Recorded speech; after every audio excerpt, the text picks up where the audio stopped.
berbeda-beda. Oleh karena itu, akan tergambar lingkup suatu pengetahuan mengenai sesuatu hal yang menurut segi tertentu. Nah, untuk objek material ini di sini kita ambil misalnya yaitu manusia. Objek materialnya manusia. Kemudian manusia ini ditinjau dari berbagai sudut pandang yang berbeda-beda, sehingga ada beberapa ilmu yang dapat dipelajari dari manusia. Ini diantaranya ada psikologi, antropologi, sosiologi, dan lain sebagainya. Oke, sekian pembahasan yang kedua. Masuk di pembahasan yang ketiga, yaitu akan dibahas oleh Mbak Elva. Silakan Mbak Elva. Baik, terima kasih atas waktunya. Nah, di sini saya akan menjelaskan terkait dengan struktur ilmu. Nah, ilmu itu akan terus mengalami perkembangan dari waktu ke waktu. Nah, ilmu di sini merupakan salah satu dari hasil dari usaha manusia untuk meningkatkan pemahamannya tentang kehidupan dunia. Ilmu itu mengalami perkembangan dari waktu ke waktu untuk memperoleh kebenaran. Nah, adapun untuk memperoleh kebenaran ini itu dinamakan dengan sistem ilmu. Untuk memperoleh kebenaran itu dapat dilakukan dengan beberapa tahap. Lanjut, Bu.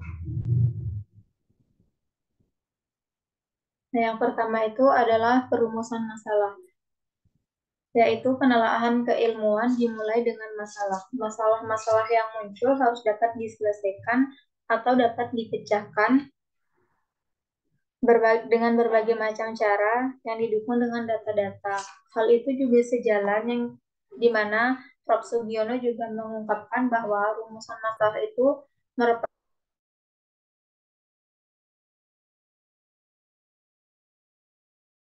untuk masalah keilmuan itu memiliki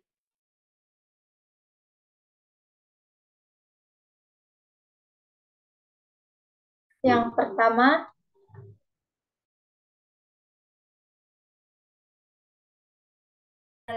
peneliti itu dapat memperoleh fakta-fakta apa saja dari penelitiannya. Kemudian yang kedua itu masalah itu harus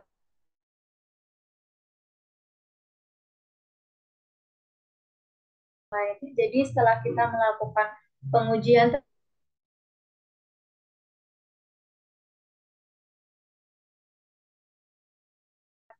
ilmu yang kita peroleh sebelumnya. Kemudian masalah keilmuan dapat dijawab dari penilaian data-data seperti yang dikatakan tadi. Kemudian selanjutnya itu adalah mengandung pengukuran dan variabel dan definisi dari variabel-variabel dari masalah yang diangkat. Jadi untuk perumusan masalah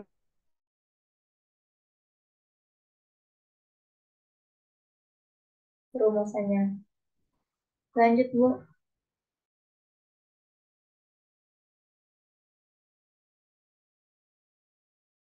Merupakan suatu tahap di mana sebelum dilakukan pengumpulan data.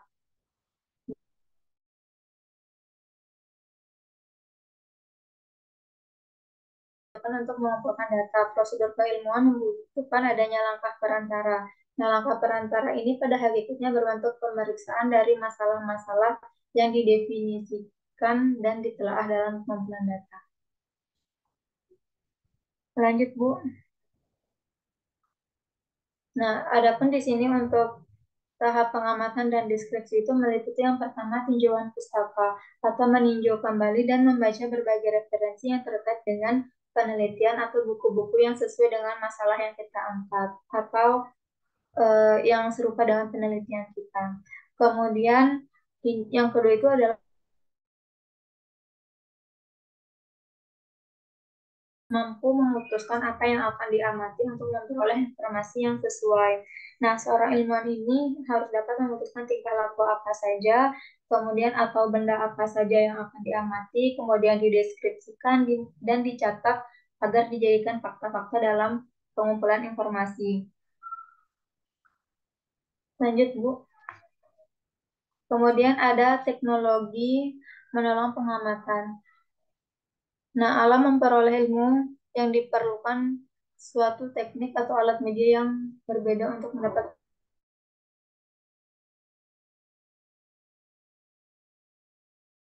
pemerolehan data-data itu, media apa saja yang kita gunakan.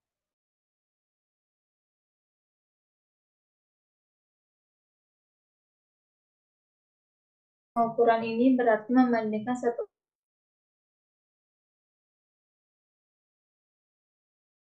Nah, ahli sosial itu kebanyakan mempergunakan dua tipe perbandingan, yaitu ordinal dan kardinal. Kalau ordinal, dia itu eh, merupakan perbandingan berdasarkan ciri-ciri tertentu, tetapi kalau kardinal itu tidak berdasarkan ciri-ciri.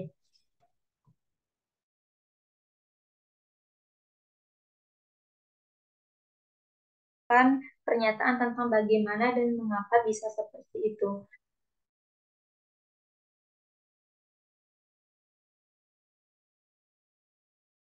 Terdapat 4 cara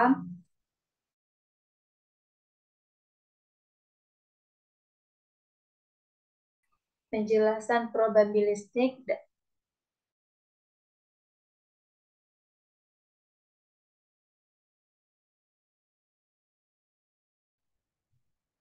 Nah, untuk penjelasan deduktif ini merupakan penjelasan yang terdiri dari serangkaian pertanyaan di mana kesimpulan tertentu disimpulkan telah menetap sesuai dengan aksiomanya. Kemudian untuk yang penjelasan probability itu menggunakan kemungkinan. Misalkan menggunakan kata mungkin, hampir, seperti, atau sekian persen. Lanjut, Bu.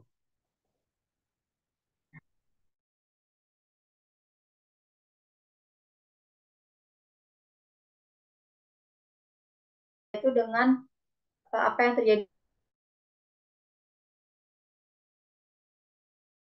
Anak ini memiliki warna kulit yang berbeda.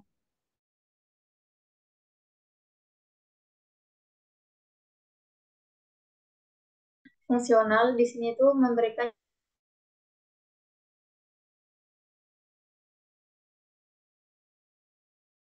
kan mengapa anak-anak di sekolah ini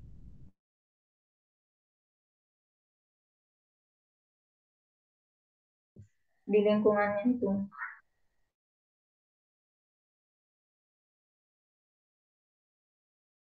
Ramalan dan kontrol ini merupakan usaha atau.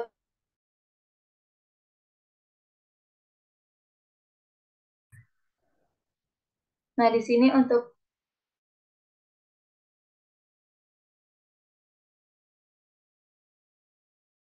beberapa keterangan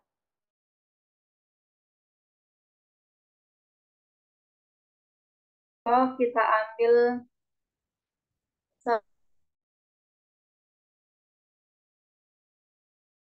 kehidupan khususnya di Pulau Lombok, di mana dalam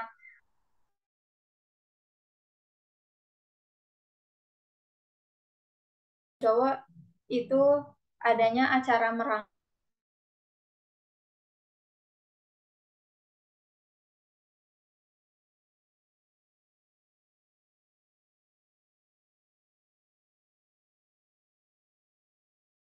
Di sini itu adalah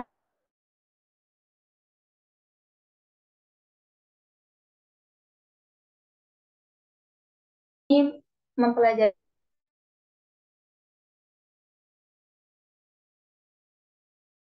dari kejadian itu. Lanjut, Bu. Kemudian kalau struktur ini tuh struktur yang berdasarkan atas jenjang karir atau sejenis kenaikan pangkat. Lanjut, Bu. Belum. Sekarang yang tadi. Yang selanjutnya ada ramalan instruksional atau kelembagaan. Jadi di sini itu adalah sistem kelembagaan dari suatu organisasi yang sedang beroperasi. Dari sistem kelembagaannya itu. Lanjut. Kemudian ada masalah. Masalah itu di sini itu adalah ramalan yang didasarkan pada penentuan masalah yang dihadapi oleh manusia dan masyarakat. Nah, di sini itu penjelasan tentang dampak pasti yang akan terjadi dari tindakan yang dilakukan. Misalnya dalam ekosistem sawah, nanti ada rantai-rantai makanan, ada padi dimakan ulat, ulat dimakan burung, burung dimakan ular. Nah, kalau yang ularnya itu populasinya sedikit menurun, dampaknya itu bagaimana.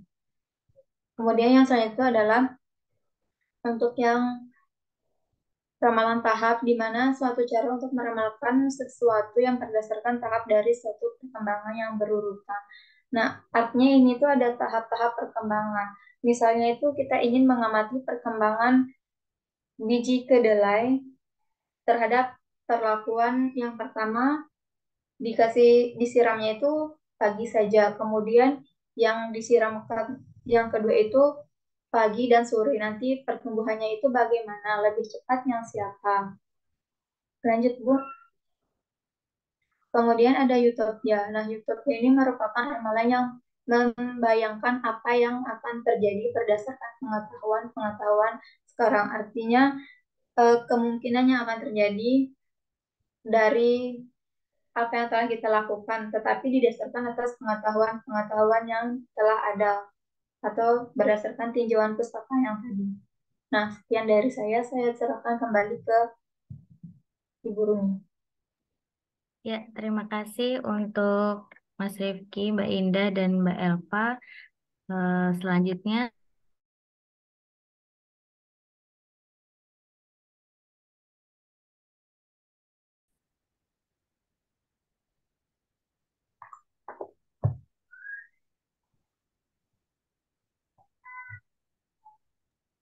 Saya izin. pikir dikumpulkan aja 5 season pertama. Nanti kalau ada waktu, masih ada waktu bisa ditambah. 5 dulu enggak? Oh ya, siap Pak. Ya, monggo teman-teman yang, oh ya, sudah ada 2 yang raise hand. Silakan Mbak Sri Utami. Mbak Indah minta tolong dinotulensi. Sudah siap? Siap, Bu. Oke. Mbak Sri Utami, silakan, monggo. Baik, terima kasih atas kesempatannya, Bu Runi dan juga teman-teman penyaji. Mohon izin bertanya, mungkin lebih ke video yang video pengantar yang Ibu paparkan tadi ya. Jadi saya ingin menanyakan terkait 2 istilah yang tadi sempat muncul, filsuf dan satu istilah lagi ilmuwan dari saya sih. Oke, saya ingin bertanya terkait 2 istilah tersebut antara filsuf dan juga ilmuwan. Jadi filsuf sendiri kan sepengetahuan saya ya, sependek yang saya ketahui, itu kan seorang ahli filsafat yang notabene pasti sering bertanya, terus mencari kebenaran atas sesuatu kayak gitu. Kalau ilmuwan sendiri kan seorang yang menemukan teori kayak gitu, terus benda ataupun penemuan baru lainnya yang notabene juga didasari rasa ingin tahu, terus terus apa ya, proses berpikir seperti itu, Bu. Saya merasa antara 2 istilah ini itu ada kesamaan pada dasar rasa ingin tahu dan proses berpikirnya kayak gitu. Jadi pertanyaan saya, bisa nggak ilmuwan ini disebut juga sebagai seorang filsuf ataupun mungkin sebaliknya, apakah ada persamaan atau mungkin dari keduanya ini berbeda? Mungkin karena keawaman saya, mohon maaf. Mungkin teman-teman bisa dibantu penjelasannya seperti itu. Terima kasih. Sudah bisa ditangkap, Mbak Indah, pembicaraannya, pertanyaannya? Bagaimana? Bisa, Mbak. Oke, terima kasih atas waktunya.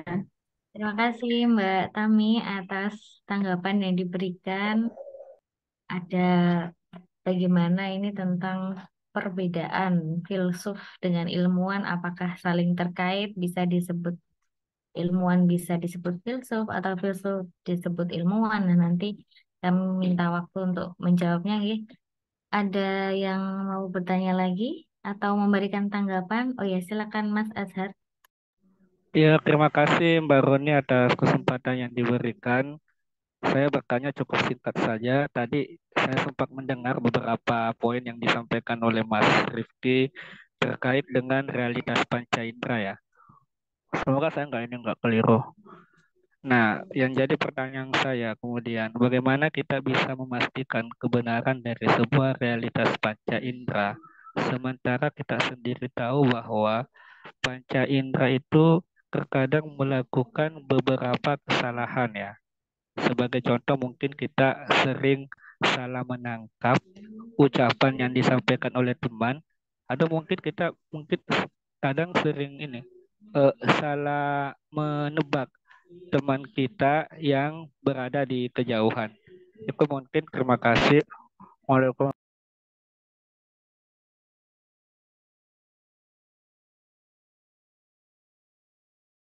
Sudah, Mas Azhar? Ya, sudah Mbak, sudah.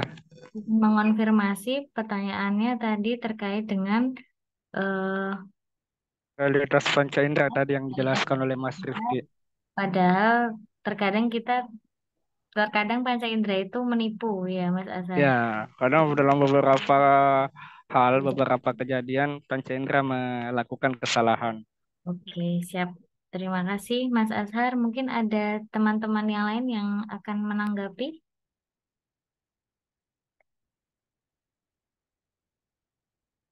Apakah sudah cukup dua saja?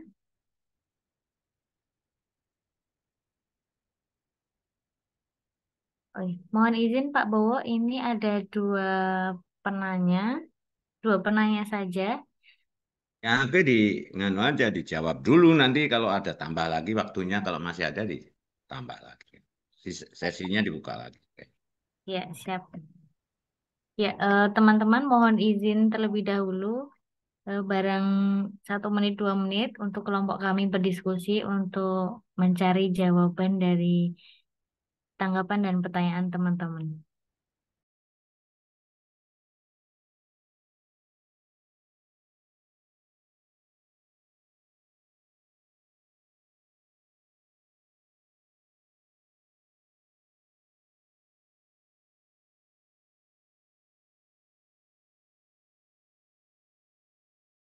Waktunya masih sekitar 30 menit. Jadi masih bisa.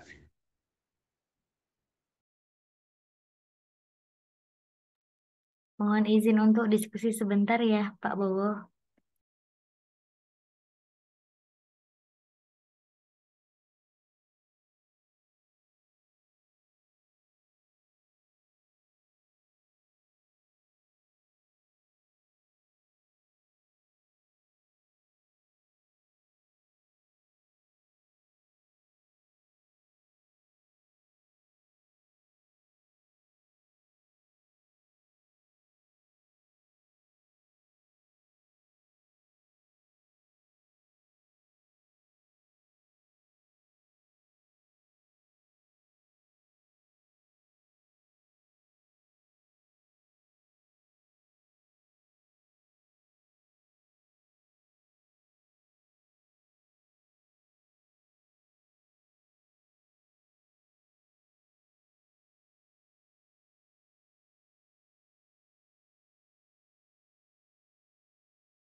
Ya, terima kasih untuk waktu yang diberikan. Mohon izin untuk menjawab. Eh, Silakan untuk Mbak Elva mau menjawab pertanyaannya dari Mbak Tami.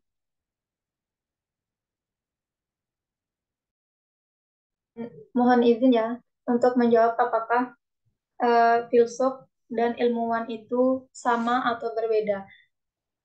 Filsuf dan ilmuwan itu sebenarnya dia itu sama-sama mempertanyakan sih, tapi perbedaannya itu filsuf itu dia itu dalam mencari bukti-buktinya itu dia tidak sampai ke finalnya, tapi dia itu terus akan muncul ke pertanyaan-pertanyaan yang baru gitu.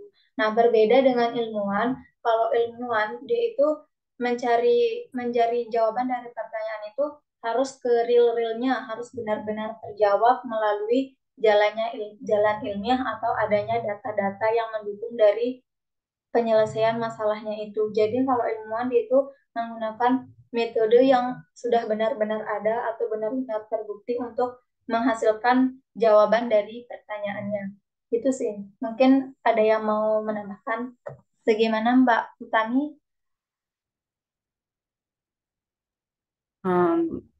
Kalau begitu, Mbak Elva,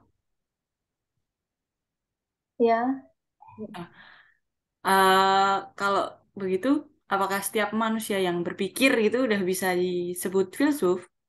Mungkin kayak kita manusia biasa kayak gitu-gitu, atau harus orang yang punya tingkatan filsafat seperti apa kalau filsuf? kalau menurut saya sih ya, orang yang berpikir itu bisa kita katakan filsuf, tapi kita juga harus bisa mencari jawaban dari pertanyaan kita itu apa. Nanti kalau belum ketemu, misalkan kalau saya itu bertanya, eh, sekarang hidup saya seperti ini atau besok terus kalau saya lakukan ini tuh jadinya seperti apa? Setelah saya lakukan ini tuh nanti seterusnya itu bagaimana? Bagaimana dan bagaimana lagi? Gitu sih.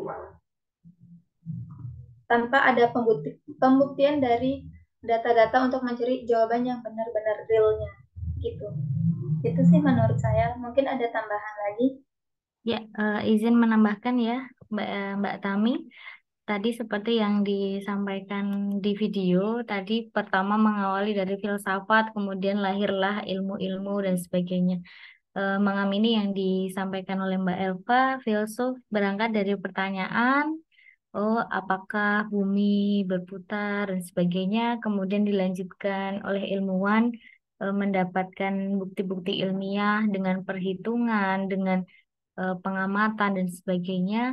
Nah, itu menurut kami, mohon maaf, filsuf dengan ilmuwan itu saling berkaitan tetapi berbeda personnya. Kalau untuk filsuf sendiri, dia adalah orang yang benar-benar menguasai ilmu filsafat.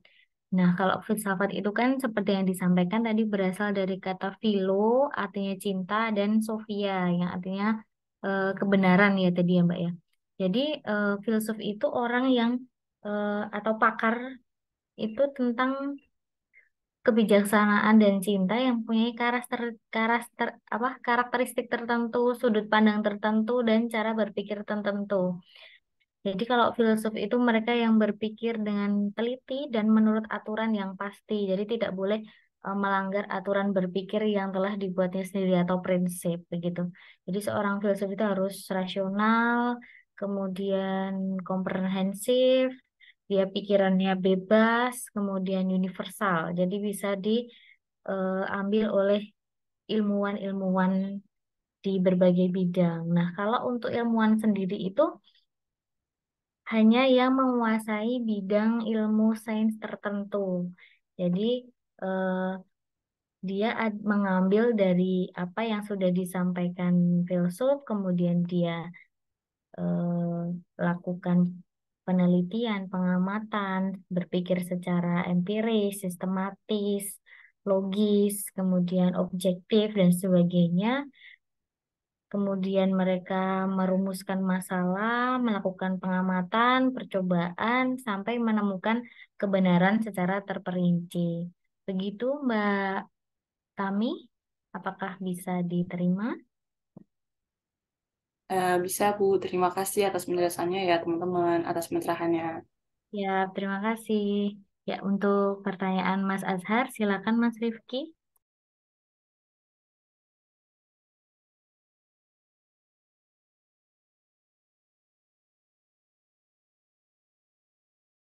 Ya Bu, saya ingin mencoba menjawab pertanyaan Mas Azhar.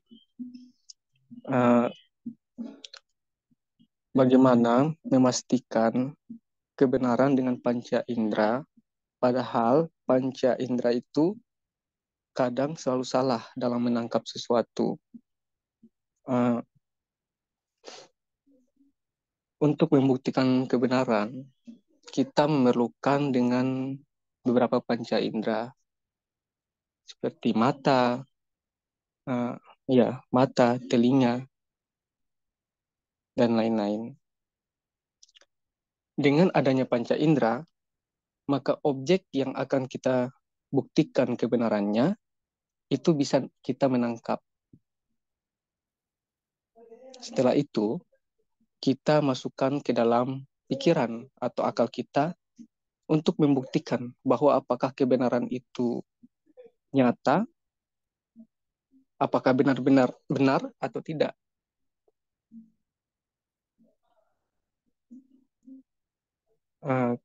Kebenaran tentang Tuhan itu kita harus membuktikannya bahwa memang Tuhan itu ada atau tidak. Dengan cara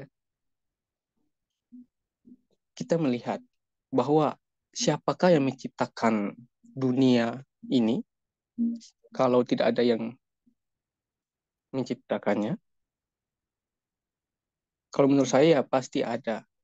Jadi dengan melihat realita dengan panca indera, kita bisa membuktikan bahwa dengan panca indera kita bisa membuktikan bahwa kebenaran itu ada. Contohnya seperti pertanyaan tentang siapakah yang menciptakan dunia ini. Mungkin itu. Jadi menurut saya panca indera itu salah satu struktur untuk kita bisa mengolah ilmu pengetahuan dengan mendapatkan ilmu pengetahuan dengan berbagai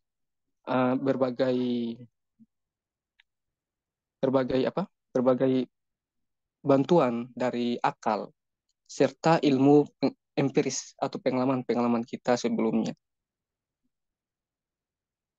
Mungkin itu yang saya bisa sampaikan. Mungkin ada tambahan dari para pemateri atau teman-teman yang lain. Mohon izin menambahkan. Ya, silakan. Nah, di sini pertanyaannya itu kan bagaimana kita memastikan kebenaran dengan panca indera, padahal panca indera itu selalu salah. Menurut saya sih panca indera itu tidak sepenuhnya salah. Dia itu tidak pasti selalu salah. Misalkan sekarang gini, sekarang kita ajarkan anak kecil atau anak-anak yang masih balita tentang buah-buahan dan warna-warna misalkan.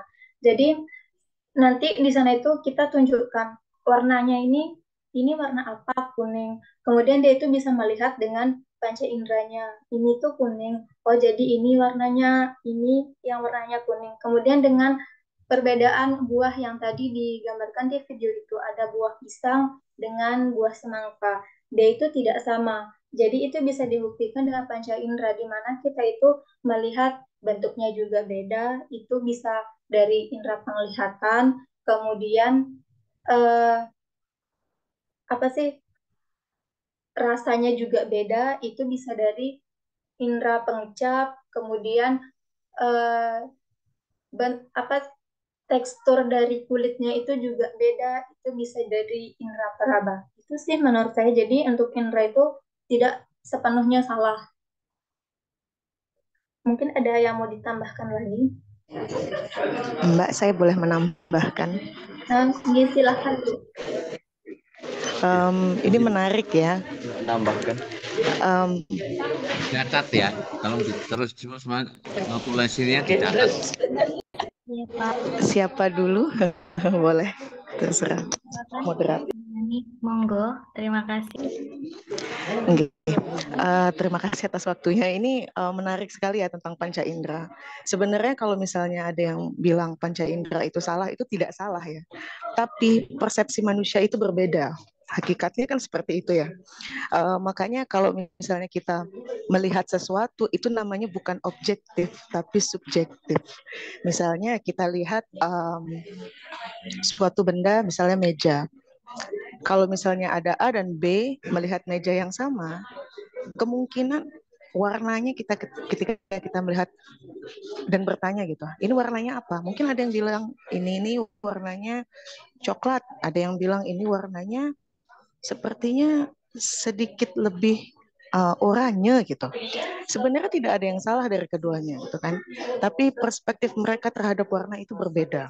Nah, kalau misalnya panca indera ini bisa dilihat dari kriminologi ya, tentang kriminal gitu. Kalau misalnya ada polisi yang bertanya gitu dan mencari bukti, itu kan biasanya kan dilihat dari panca inderanya ya. Misalnya apakah kalian mendengar ada teriakan? Nah, seperti itu contohnya. Kalau misalnya seperti ini kan kemungkinan ada yang mendengar, ada yang tidak mendengar gitu ya. Tapi polisi itu tidak mungkin mencari hanya satu orang, itu masih subjektif sekali. Makanya polisi mencari beberapa orang agar subjektivitas itu lebih objektif. Begitu.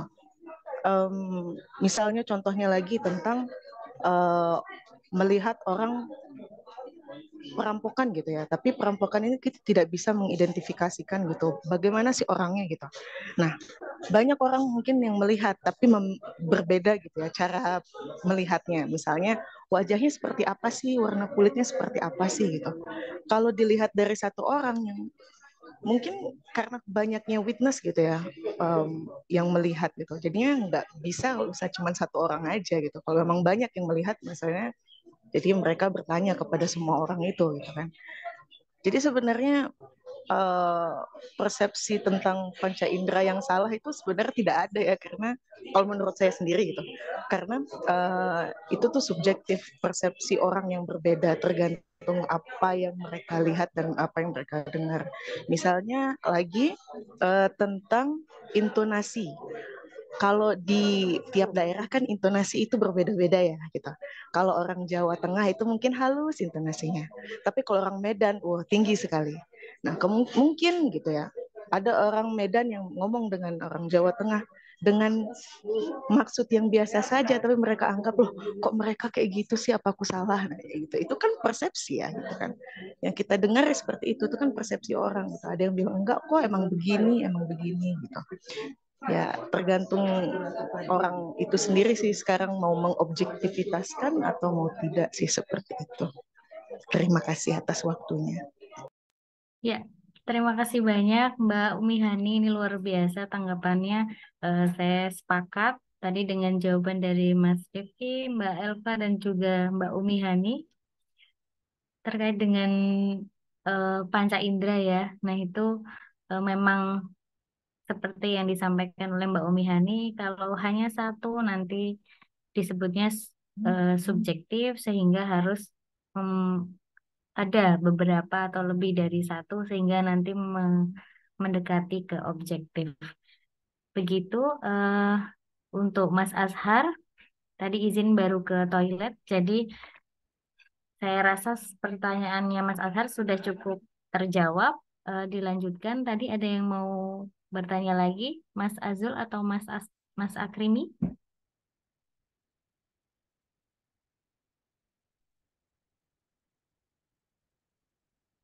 Mas Azul?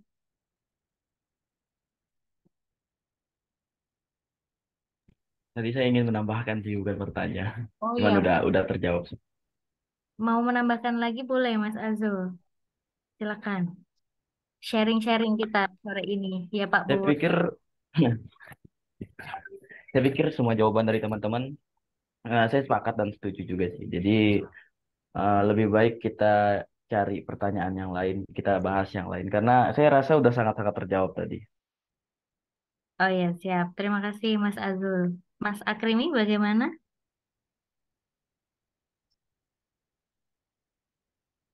Baik, Bu. Jadi sebenarnya tadi saya juga ingin menambahkan gitu, dan bertanya mengenai subjektif dan objektif, mengenai realitas ataupun keadaan seperti itu. Jadi berbicara filsafat, berbicara sudut pandang ataupun perspektif gitu ya.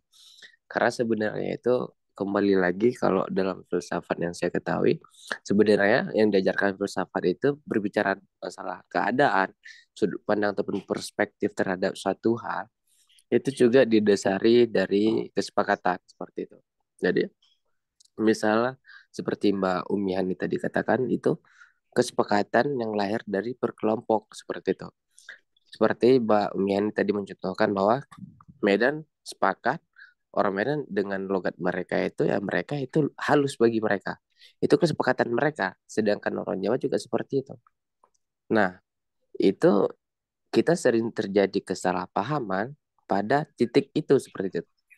Enggan menerima kesepakatan di kelompok lain. Jadi sehingga sering terjadi di kehidupan kita sekarang itu kericuhan, sehingga seperti apa yang Pak Bowo bilang, kebahagiaan itu tidak didapatkan.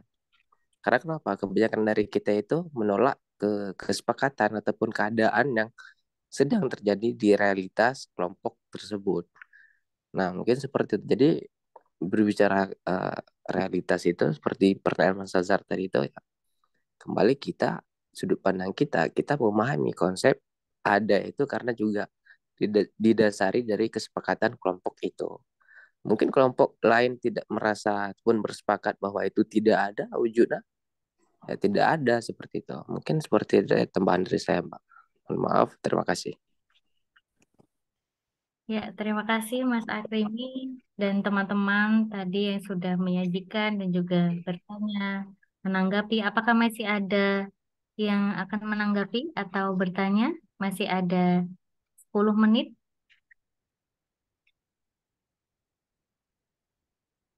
Oh, sepertinya sudah cukup, teman-teman.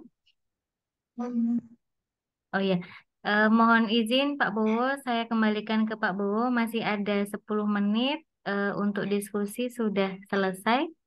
Oke. Ya, terima kasih Pak Bowo. Saya tutup.